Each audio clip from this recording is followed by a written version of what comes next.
Hello students, alcohol, ether और phenol हम discuss कर रहे हैं। ऑर्गेनिक केमिस्ट्री का सेकंड चैप्टर इंपॉर्टेंट चैप्टर है। बोर्ड के पॉइंट ऑफ व्यू से बहुत इंपॉर्टेंट चैप्टर है। इंपॉर्टेंट रिएक्शन इसमें है, इंपॉर्टेंट मैकेनिज्म इसमें है। तो अल्कोहल तो कंप्लीट हो चुका, फिनॉल भी कंप्लीट हो जाएगा। उसके बाद हम थर्ड टॉपिक उठाएंगे, ईथर्स, जिसके वीडियो लेक्चर आपको जल्दी ही मिलने लगेंगे। तो आज फिनॉल को डिस्कस करते हैं और सिर्फ फिनॉल को पढ़ते हैं। फिनॉल कुछ स्पेशल रिएक्शंस देता है। हर बेंजीन में स्पेशल रिएक्शन होती है। बेंजीन के जितने भी डेरिवेटिव्स हैं स्पेशल रिएक्शन देते हैं। मेनली रिएक्शन इलेक्ट्रोफिलिक सब्स्टिट्यूशन होती है, उसी को डिस्कस करेंगे हम यहां पे। और आपको बताएंगे कि अगर बेंजीन पे OH ग्रुप आ जाए तो बेंजीन को किस तरह से एक्टिवेट कर देता है इलेक्ट्रोफिलिक सब्स्टिट्यूशन के लिए।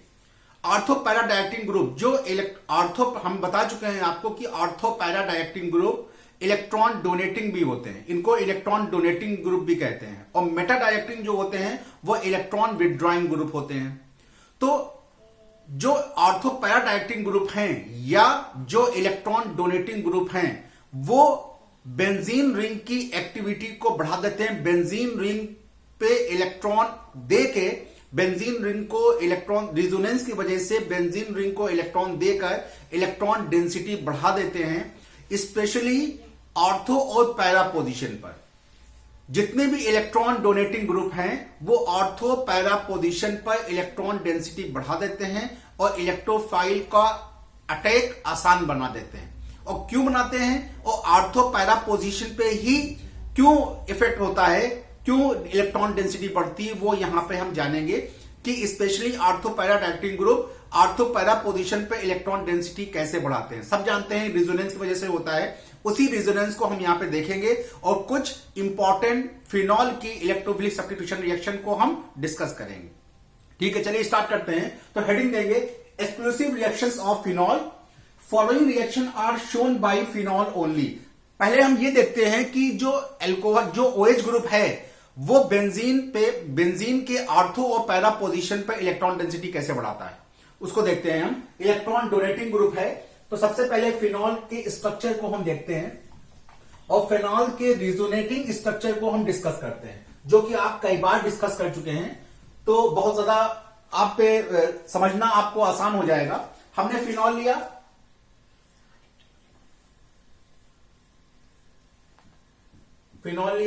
बहुत ही कोई बच्चे कह रहे थे रिजोनेंस में थोड़ी दिक्कत है उनको। जब तक बेटा प्रैक्टिस नहीं करोगे, प्रैक्टिस से ही रिजोनेटिंग स्ट्रक्चर आएगा। थोड़ा टिपिकल चीज है, नई तरह की केमिस्ट्री है, इसलिए इंटर के बच्चों के लिए थोड़ी मुश्किल पड़ती है। कोई बात नहीं, प्रैक्टिस करोगे, प्रैक्टिस से ही आएगा ये। अब ये देखिए, ऑक्सीजन के पास लोन पेयर है, ऑक्सीजन के पास लोन पेयर है और OH ग्रुप जो है वो इलेक्ट्रॉन डोनेटिंग है। तो इलेक्ट्रॉन इधर शिफ्ट हुए, जब इलेक्ट्रॉन इधर शिफ्ट होंगे तो यहां पे डबल बॉन्ड आ जाएगा। तो बॉन्ड को बैलेंस करने के ये बॉन्ड टूट के यहां पे शिफ्ट हो जाएगा। ठीक है, तो क्या होगा नेक्स्ट स्ट्रक्चर में, क्या होगा नेक्स्ट स्ट्रक्चर कैसे बन के आएगा आपके सामने। नेक्स्ट स्ट्रक्चर थोड़ा बड़ा बनाओ। नेक्स्ट स्ट्रक्चर जो बन के आएगा आपके सामने, ये डबल बॉन्ड हो जाएगा। ये ऑक्सीजन है, हाइड्रोजन, ऑक्सीजन ने अपने इलेक्ट्रॉन दिए इसलिए ऑक्सीजन में पॉजिटिव आ जाएगा, ऑक्सीजन में पॉजिटिव आ जाएगा। ठीक है, ये बॉन्ड शिफ्ट हुआ तो यहां पे नेगेटिव आएगा। ये बॉन्ड देखिए कौन मुश्किल है, ये आसान सी चीज है। ठीक है, ये बॉन्ड ठीक है। अब रिजोनेंस स्टार्ट हो जाएगा, ये यहां पे शिफ्ट होगा और ये बॉन्ड यहां पे शिफ्ट होगा। अब कहां पे नेगेटिव पहुंच जाएगा, ये बॉन्ड नेगेटिव ट्रांसफर हो तो यहां पे बॉन्ड, ये बॉन्ड और माइनस हो जाएगा यहां पे, डबल बॉन्ड OH इस पे पॉजिटिव। ठीक है, फिर कॉन्जुगेशन,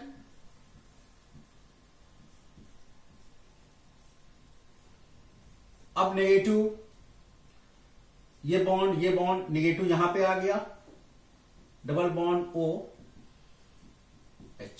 ठीक है, बात समझ में आ रही है। फिर ये नेगेटिव यहां शिफ्ट हुआ, बॉन्ड यहां शिफ्ट हो गया, पूरा रेजोनेंस कंप्लीट हो गया। पूरे सर्किल में नाच के रेजोनेंस कंप्लीट हो गया।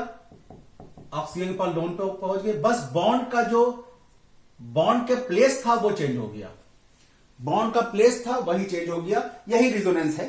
अब देखिए एक चीज आप यहां पे गौर कर रहे होंगे, यहां पे देख रहे होंगे कि स्पेशली OH की वजह से ये ऑर्थो पोजीशन है बेंजीन की, ये मेटा पोजीशन है, ये पैरा पोजीशन है। स्पेशली आप देख रहे होंगे कि नेगेटिव चार्ज मतलब electron density, negative charge, benzene खुद ही इलेक्ट्रॉन का भंडार है और उस पर नेगेटिव चार्ज भी आ रहा है, तो ये नेगेटिव चार्ज यही तो इलेक्ट्रोफाइल को अट्रैक्ट करेगा। और नेगेटिव चार्ज कहां कहां आ रहा है, एक तो आर्थो पे आ रहा है। पोजीशन क्या होती है बेंजीन की, बेंजीन की पोजीशन तो आपके बता ही चुके हैं कि अगर कोई सब्स्टिट्यूएंट लगा हुआ है, मान लीजिए सब्स्टिट्यूशन X लगा हुआ है, तो ये दोनों पोजीशन ऑर्थो होगी, ये मेटा पोजीशन, ये मेटा पोजीशन और ये पैरा पोजीशन। अब देखिए इससे कंपेयर कीजिए, आर्थो पे नेगेटिव आ रहा है, पैरा पे नेगेटिव आ रहा है और आर्थो पे नेगेटिव आ रहा है, मेटा पे नहीं आ रहा है, मेटा पे नहीं आ रहा। तो इलेक्ट्रॉन डोनेटिंग ग्रुप या आर्थो पैरा डायरेक्टिंग ग्रुप जब भी बेंजीन रिंग पे होंगे, आर्थो और पैरा पोजीशन पर इलेक्ट्रॉन डेंसिटी बढ़ा देंगे और इलेक्ट्रोफाइल आके आर्थो और पैरा पोजीशन पे ही अटैक करेगा आके। ठीक है, बात समझ में आ गई, इसका स्क्रीनशॉट ले सकते हैं आप लोग। एक चीज और समझ जाइए, यहां पे सब्स्टिट्यूशन नहीं पॉसिबल है क्योंकि ये हम फिर डिस्कस कर चुके हैं, इसको कई बार डिस्कस किया है। डबल बॉन्ड करेक्टर आ गया, देखिए ऑक्सीजन और हाइड्रोजन कार्बन, बेंजीन के कार्बन और ऑक्सीजन के बीच डबल बॉन्ड करेक्टर आ गया। डबल बॉन्ड स्ट्रांग होता है इसलिए सब्स्टिट्यूशन पॉसिबल नहीं है, OH ग्रुप निकल नहीं सकता। कोई भी रिएक्शंस जिसमें OH ग्रुप रिप्लेस हो, सब्स्टिट्यूशन होता है, वो यहां पे पॉसिबल नहीं है। सिर्फ इलेक्ट्रोफाइल आके अटैक करेगा, यहां पे इलेक्ट्रोफिलिक सब्स्टिट्यूशन होगा। ठीक है, इलेक्ट्रोफिलिक सब्स्टिट्यूशन यहां पे होगा और इलेक्ट्रोफाइल ही रिप्लेस होगा, इलेक्ट्रोफाइल आके अटैक हो जाएगा, न्यूक्लियोफिलिक सब्स्टिट्यूशन नहीं होगा। और OH की वजह से आर्थो पैरा पोजीशन पर इलेक्ट्रॉन डेंसिटी बढ़ी है, तो इलेक्ट्रोफाइल आके आर्थो पैरा पोजीशन पे ही अटैक करेगा, मेटा पे नहीं करेगा। स्क्रीनशॉट ले सकते हैं, फिर आगे डिस्कस करें। चलिए पहला देखते हैं नाइट्रेशन। पहला इलेक्ट्रोफिलिक सब्स्टिट्यूशन है नाइट्रेशन।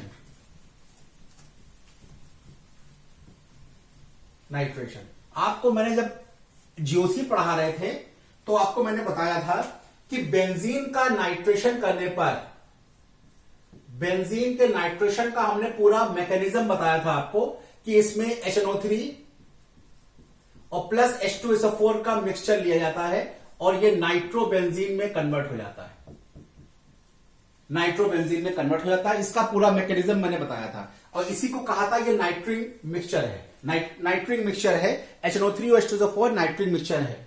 ठीक है, लेकिन बेंजीन के नाइट्रेशन में ये मिक्सचर यूज किया जाता है क्योंकि H2SO4 यहां पर प्रोड्यूस करता है NO2 प्लस ग्रुप,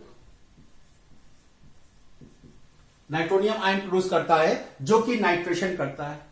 बात समझ में आ रही है? तो बेंजीन के नाइट्रेशन जब करेंगे तो HNO3 के साथ H2SO4 जरूर यूज होगा, लेकिन अगर फिनॉल का नाइट्रेशन करेंगे तो पहले हेडिंग डालेंगे फिनॉल में नाइट्रेशन।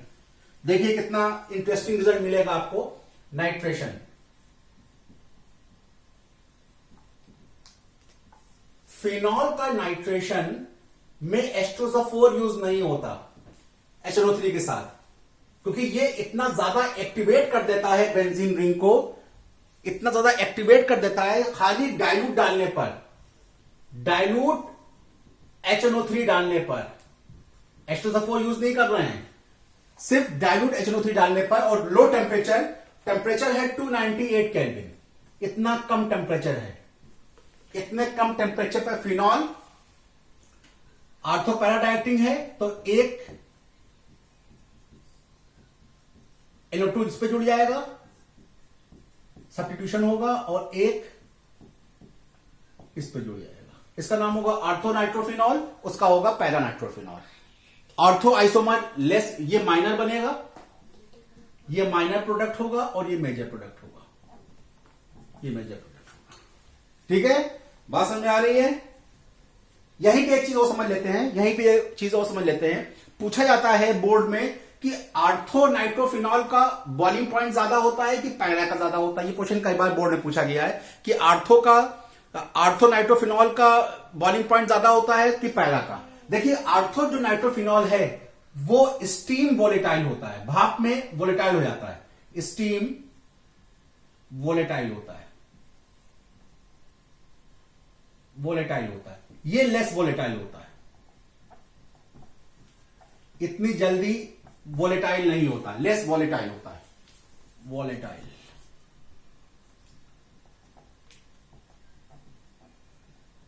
क्यों होता है? तो boiling point of para isomer is always greater than अर्थो आइसोमर। ठीक है, किसका ज्यादा होता है? पैरा आइसोमर का बॉइलिंग पॉइंट आर्थो से ज्यादा होता है। क्यों ज्यादा होता है वो भी डिस्कस करते हैं। देखिए, आर्थो आइसोमर में, जो आर्थो आइसोमर है,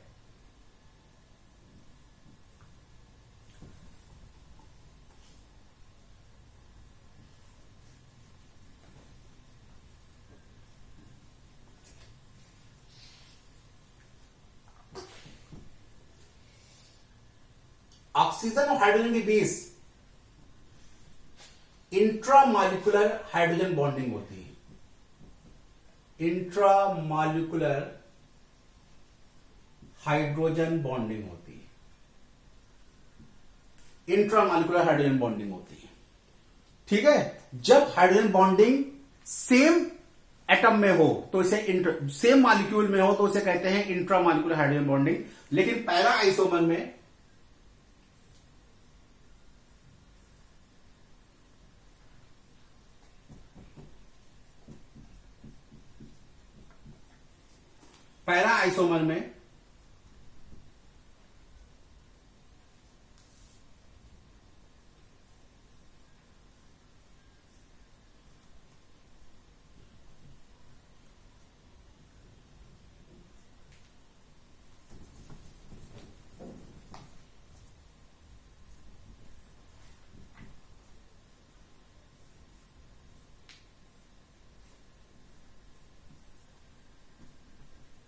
इंट्रामॉलिक्यूलर हाइड्रोजन बॉन्डिंग होती है। सॉरी, ये इंट्रामॉलिक्यूलर हाइड्रोजन बॉन्डिंग जब हाइड्रोजन बॉन्डिंग उसी सेम मॉलिक्यूल में हो और दो मॉलिक्यूल आपस में जुड़ेंगे तो ये इंटरमॉलिक्यूलर हाइड्रोजन बॉन्डिंग।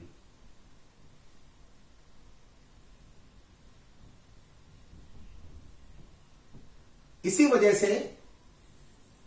वजह से इसका बॉइलिंग पॉइंट आर्थो आइसोमर से ज्यादा होता है। स्क्रीनशॉट ले लें।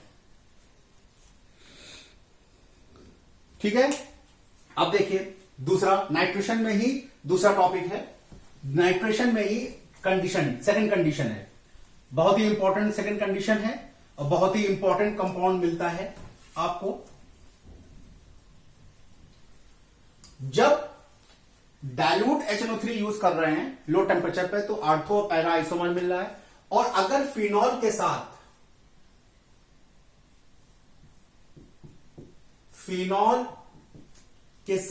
कंसंट्रेट HNO3 यूज कर लें, कंसंट्रेट HNO3 अगर यूज कर लें तो एक बहुत ही स्पेशल और कॉमन कंपाउंड मिलता है और बहुत ही इंपॉर्टेंट कंपाउंड,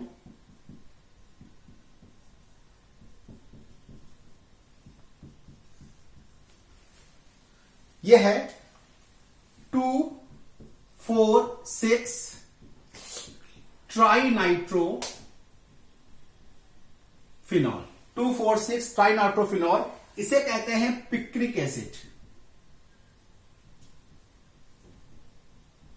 पिक्रिक एसिड बहुत ही इंपॉर्टेंट कंपाउंड है। पिक्रिक एसिड बहुत ही इंपॉर्टेंट रिएक्शन है, पिक्रिक एसिड। ठीक है, लेकिन पिक्रिक एसिड इस मेथड से आजकल नहीं बनाते। पिक्रिक एसिड को इस मेथड से आजकल नहीं बनाते। किस मेथड से बनाते हैं? पिक्रिक एसिड को पहले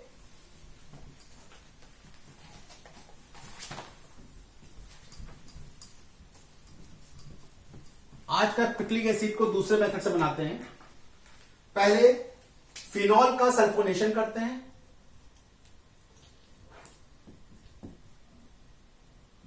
फिनॉल का सल्फोनेशन करते हैं। सल्फोनेशन किससे होता है? H2SO4 से होता है। H2SO4 से टेम्परेचर होता है 373 केल्विन। तो आपको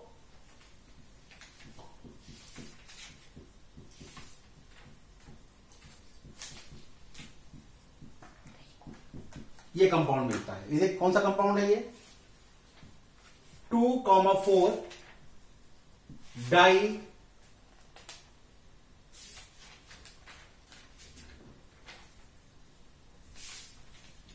कौन सा कंपाउंड है बताइए?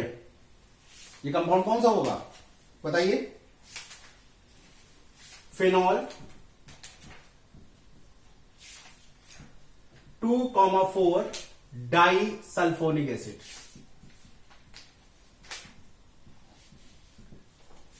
Phenol 2,4 di sulphonic acid. और इसका नाइट्रेशन करने पर पिक्रिक एसिड मिलता है।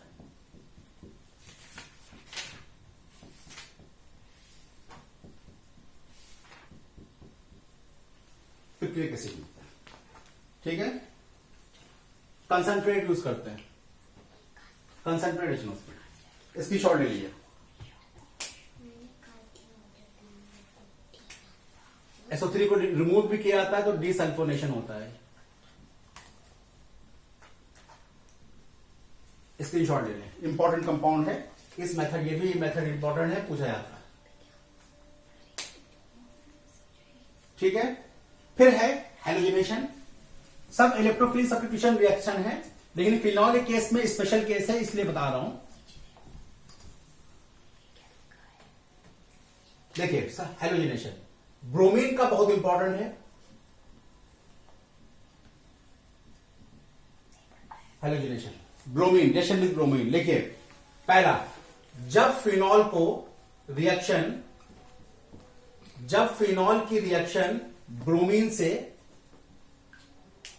ब्रोमीन से और ब्रोमीन किस में लिया जाएगा? Solvent. Bromine in carbon disulphide या क्लोरोफॉर्म ठीक है। ये तो ब्रोमीन को सॉल्वेंट कार्बन डाइसल्फाइड या क्लोरोफॉर्म, ये लो पोलरिटी सॉल्वेंट है, लो पोलर सॉल्वेंट। ठीक है। टेम्परेचर रखा जाएगा 273 केल्विन। तो मिक्सचर ऑफ ऑर्थोब्रोमोफिनॉल और पैराब्रोमोफिनॉल मिलता है। पैराब्रोमोफिनॉल मिलता है। ठीक है। और अगर फिनॉल की रिएक्शन ब्रोमीन वाटर से की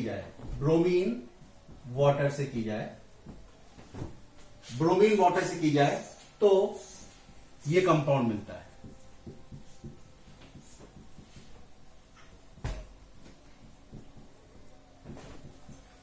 टू 2,4,6 ट्राइब्रोमोफिनॉल प्लस HBr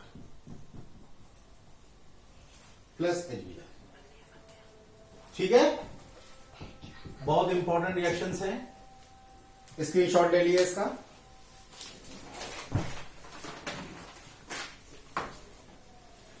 ठीक है। Next reaction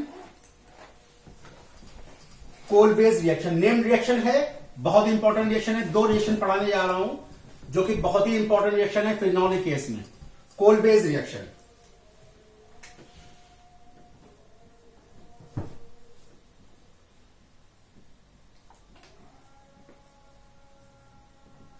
Kolbe's reaction. देखिए इसमें क्या होता है, इस रिएक्शन में क्या होता है, जब फिनॉल की रिएक्शन NaOH से की जाती है, ये तो आपको पता ही है, रिएक्शन कई बार बता चुका हूं, तो क्या बनता है?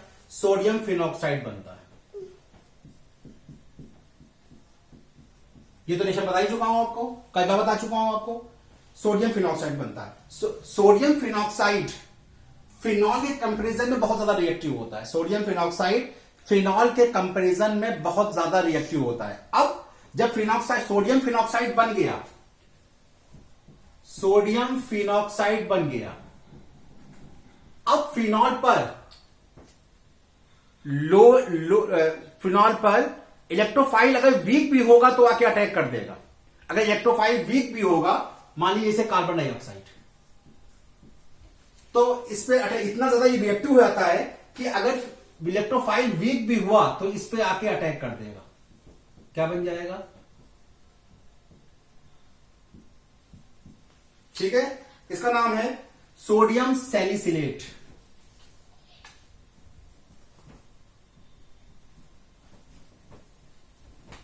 सोडियम सैलिसिलेट इसका एसिडिक हाइड्रोलिसिस H2SO4 से एसिडिक हाइड्रोलिसिस करने पर एक बहुत ही स्पेशल कंपाउंड बनता है जिसको आप पढ़ चुके हैं। इसे कहते हैं सैलिसिलिक एसिड। सैलिसिलिक एसिड, और इसका आईयूपीएसी नेम होगा 2-हाइड्रोक्सी बेंजोइक एसिड। 2-हाइड्रोक्सी बेंजोइक एसिड बहुत ही इंपॉर्टेंट रिएक्शन है, आपको लिखी हुई इस तरह मिलेगी। देखिए बोर्ड में इस तरह से पूछी जाती है। ये तो कोलबिलेशन पूरी हो गई, अब लिखी किससे जाती है? इस तरह लिखी जाएगी, एक्वस NaOH, सेकेंड स्टेप में कार्बन डाइऑक्साइड और थर्ड स्टेप में एसिडिक हाइड्रोलिसिस। इस तरह से पूछी जाएगी और यहां पे आपको दिया जाएगा क्या बनेगा, तो फौरन मार दिए यहां पे कि यहां पे ये कंपाउंड बनेगा OHCOH। ठीक है, स्क्रीनशॉट ले लीजिए, कोलबे रिएक्शन।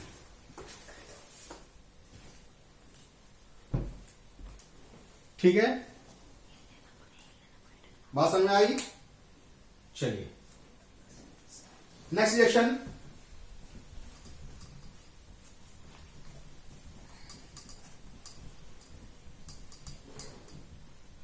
नेक्स्ट रिएक्शन है रीमर टीमैन रिएक्शन। सारी रिएक्शंस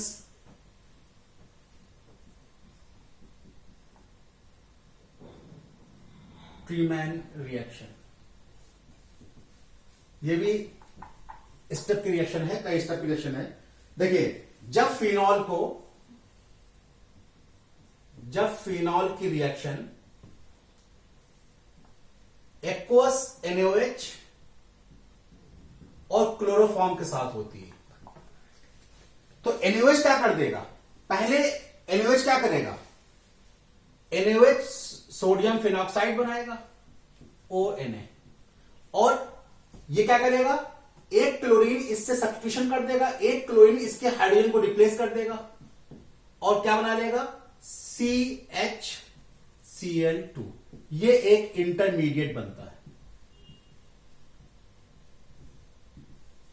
ये एक इंटरमीडिएट बनता है। ठीक है, अब इसकी NaOH से रिएक्शन करने पर इंटरमीडिएट बन गया। अब इसकी NaOH से रिएक्शन करने पर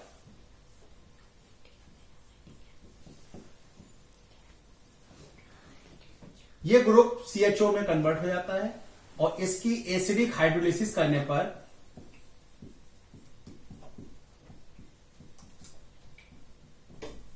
यह मिलता है। क्या कहते हैं इसको? इसे कहते हैं सैलिसिल एल्डिहाइड। मैकेनिज्म भी इसकी है लेकिन मैकेनिज्म नहीं बताऊंगा यहां पे।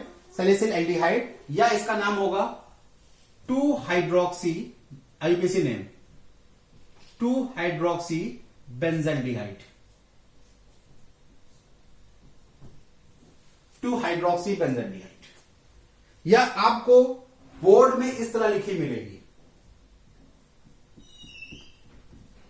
बोर्ड में आपको इस तरह लिखी मिलेगी।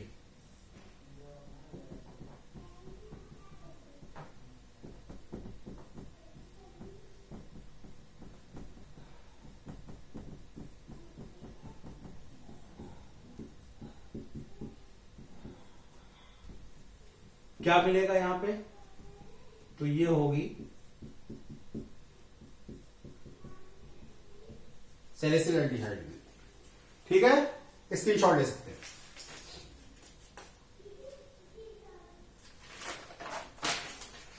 स्क्रीनशॉट ले लीजिए।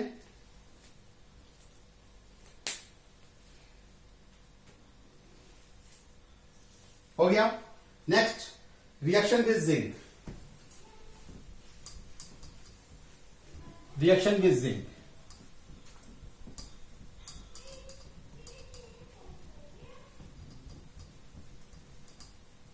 Reaction with zinc, zinc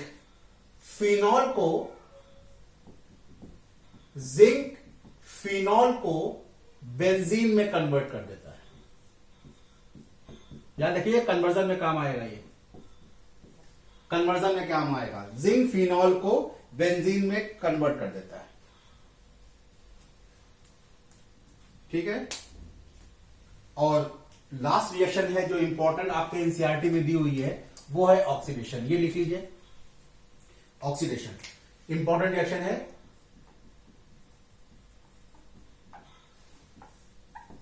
oxidation,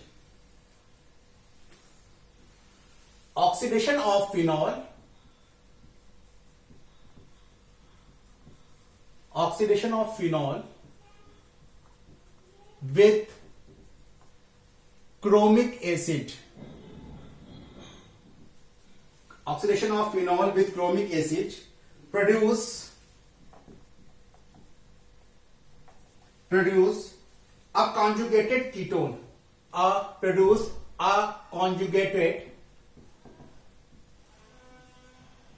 diketone, known as benzoquinone. ये सब नाम याद रखिएगा, ये सब बोर्ड में पूछे जाते हैं। बेंजोक्विनोन, जब फिनॉल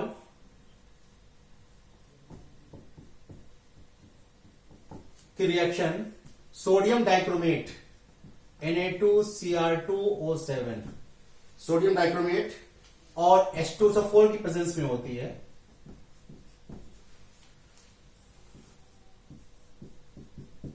तो बेंजोक्विनोन मिलता है।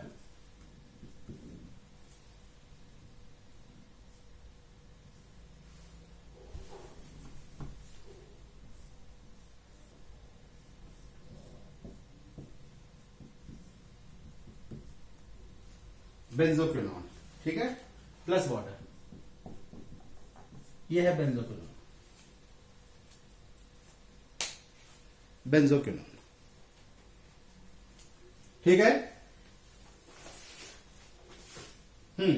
तो स्टूडेंट्स, ये फिनॉल की कुछ स्पेशल और इंपॉर्टेंट रिएक्शन थी जो और कोई बाकी शो नहीं करता है। इसमें Reimer Tiemann, Kolbe reaction, picric acid, 2,4,6 tribromophenol, ये सब बहुत ही इंपॉर्टेंट रिएक्शन हैं। और टाइम पे आप देखोगे, जब आप प्रीवियस ईयर के क्वेश्चन पेपर सॉल्व करोगे तो देखोगे ये रिएक्शन अल्टरनेट पूछी जरूर जाती है।